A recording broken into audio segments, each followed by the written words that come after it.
Hello students, my name is Atisha Chhaje. I am a lecturer of Government Polytechnic College, Dungarpur. आज हम refrigeration and air conditioning ME 301 का unit number 4 refrigeration system components and controls का 8 part पढ़ रहे हैं। आज हम पढ़ेंगे topic 4.6 automatic expansion valve and thermostatic expansion valve.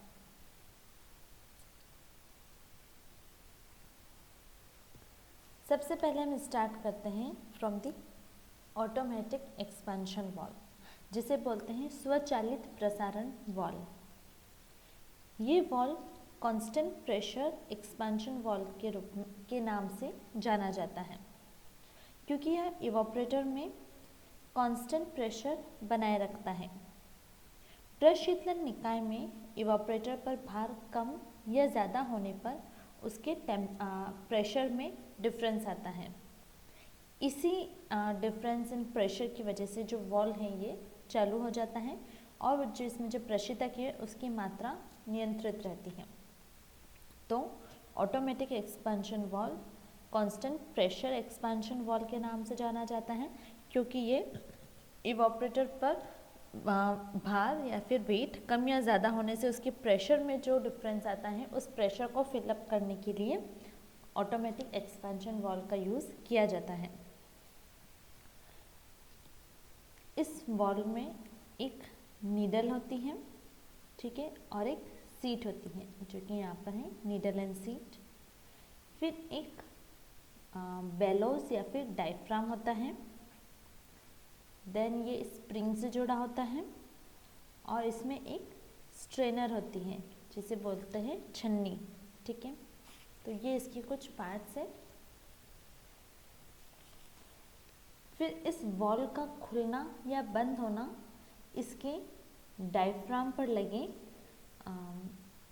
जो ये स्प्रिंग और स्प्रिंग पर प्रेशर और इवापोरेटर पर प्रेशर, उन दोनों पर डिपेंड करता है वाल्व का खुलना या बंद होना, ठीक है। तो जैसे आप देख सकते हैं यहाँ पर है इवापोरेटर प्रेशर और यहाँ पर लग रहा है स्प्रिंग प्रेशर, ठीक है। तो डायफ्राम पर वाल्व का खुलना या बंद होना डायफ्राम पर लगने वाले दो बल स्प्रिंग प्रेशर और इवापोरेटर प्रेशर पर डिपेंड करते हैं। स्प्रिंग प्रेशर डायफ्राम के ऊपर लग रहा है और इवापोरेटर प्रेशर डायफ्राम के नीचे लगता है। जो स्प्रिंग प्रेशर लगता है वो वाल्व को खोलने का काम करता है, ठीक है, और जो इवापोरेटर प्रेशर है ये वाल्व को बंद करने का काम करता है, ठीक है। जैसे मान लो स्प्रिंग प्रेशर लगा, यहाँ ऊपर से प्रेशर लगा, तो ये स्प्रिंग है ये नीचे की तरफ जाएगी, तो नीडल नीचे की तरफ मूव करेगी और यहाँ से वाल्व ओपन हो जाएगा, ठीक है। और अगर इवापोरेटर प्रेशर लगेगा तो ये क्या करेगा, ये स्प्रिंग को ऊपर की ओर धकेलेगा, तो उस वजह से जो नीडल है ये ऊपर की तरफ आएगी और ये सीट के यहाँ पर आके इस वाल्व को क्लोज कर देगी, ठीक है। तो स्प्रिंग प्रेशर वाल्व को खोलने का काम करता है और इवापोरेटर प्रेशर वाल्व को बंद करने का काम करता है। कमानी को शुरू में वाष्पित्र के दाब, कमानी यानी कि स्प्रिंग, ठीक है।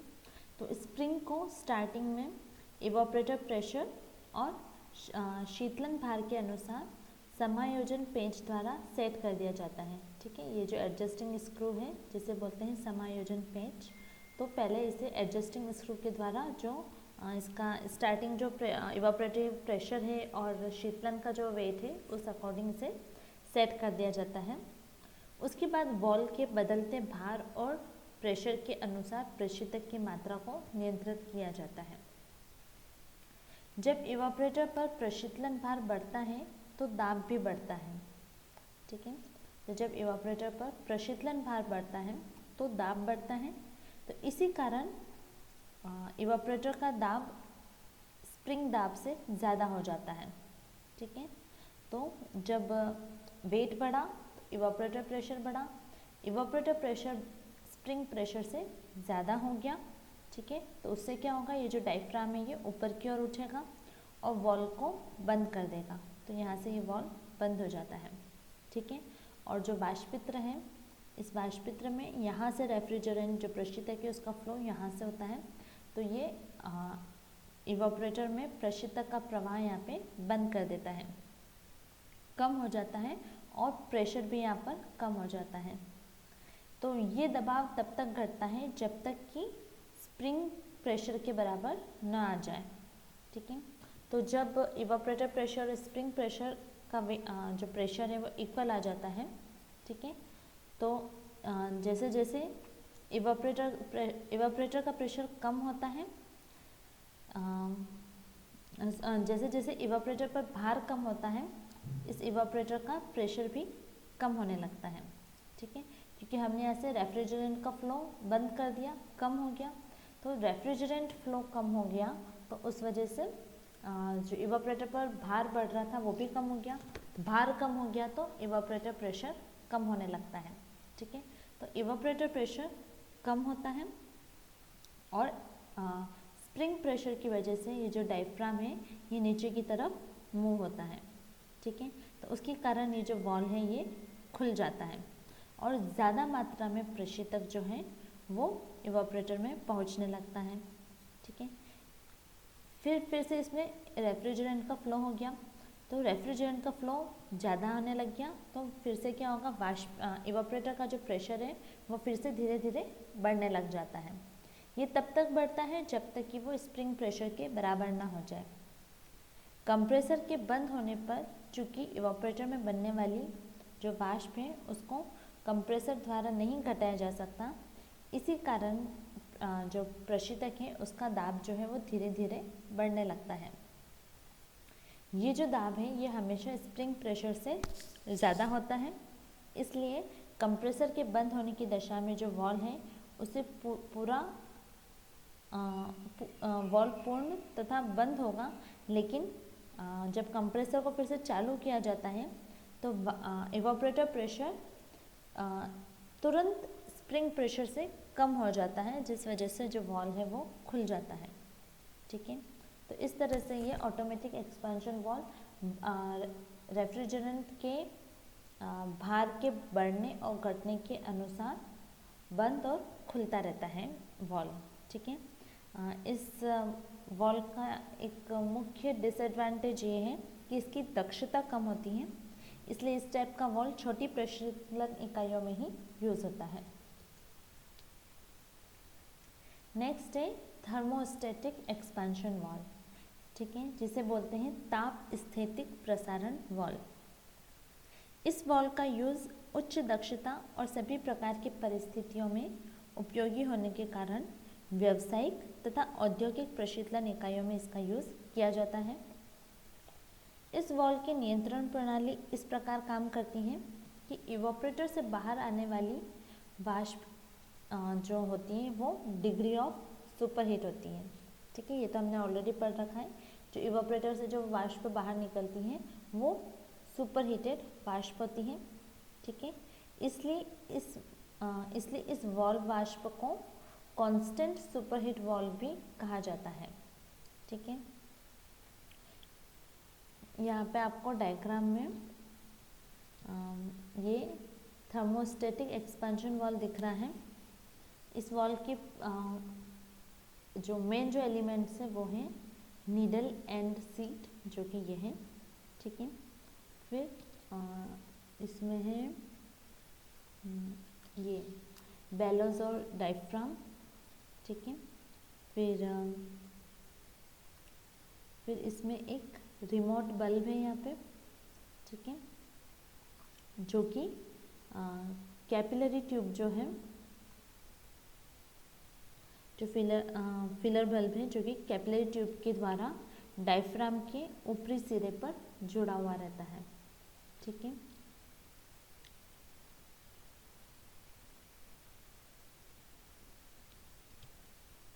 ये जो है ये है डायफ्राम है। ठीक है, इस डायफ्राम के ऊपरी सिरे पर यहाँ पर फिलर बल्ब जुड़ा हुआ होता है। ठीक है, जो कि यहाँ पे बल्ब प्रेशर यहाँ पे इसकी वजह से यहाँ काम कर रहा है। इसके अलावा एडजस्टिंग स्क्रू होता है। ठीक है, ये जो है ये है एडजस्टिंग स्क्रू। ठीक है, और वॉल के प्रवेश पर एक स्ट्रेनर होता है जिसे बोलते हैं छन्नी, ठीक है। ये क्या काम करता है, ये धूल के कण जो होते हैं उनको अंदर जाने से रोक लेता है, ठीक है। तो जो फिलर बल्ब है उसमें लिक्विड रेफ्रिजरेंट जो प्रशीतलन निकाय में प्रयोग किया जा रहा है वो भरा हुआ रहता है, ठीक है। तो इस तरह से ये इसके मुख्य एलिमेंट हैं। तो यहाँ पे हम डायग्राम में देख सकते हैं, यहाँ पर इस थर्मोस्टेटिक एक्सपांशन वॉल्व में 3 प्रेशर काम कर रहे हैं। एक तो है इवोपरेटर प्रेशर, ठीक है, फर्स्ट है इवोपरेटर प्रेशर, सेकंड है स्प्रिंग प्रेशर, ठीक है, इस स्प्रिंग की वजह से जो प्रेशर लग रहा है सेकंड है स्प्रिंग प्रेशर, और थर्ड है बल्ब प्रेशर जो कि है P3, ठीक है। तो प्रेशर हम इस इवोपरेटर प्रेशर को P1 नाम दे रहे हैं और स्प्रिंग प्रेशर को P2 नाम दे रहे हैं, ठीक है। तो प्रेशर P1 और P2, ठीक है, ये दोनों डायफ्राम पर इस तरह लगे हुए होते हैं कि ये इनके कारण जो वॉल की जो नीडल है वो बंद होने की दशा में आ जाती है। इसके अपोजिट यहाँ पर लगता है, मतलब ये देखिए इवोपरेटर प्रेशर जो है वो देखिए यहाँ से लग रहा है यहाँ पे, ठीक है, ये नीचे से ऊपर की तरफ लग रहा है। इसके अलावा जो स्प्रिंग प्रेशर है, स्प्रिंग प्रेशर भी यहाँ से ऊपर की तरफ लग रहा है, ठीक है।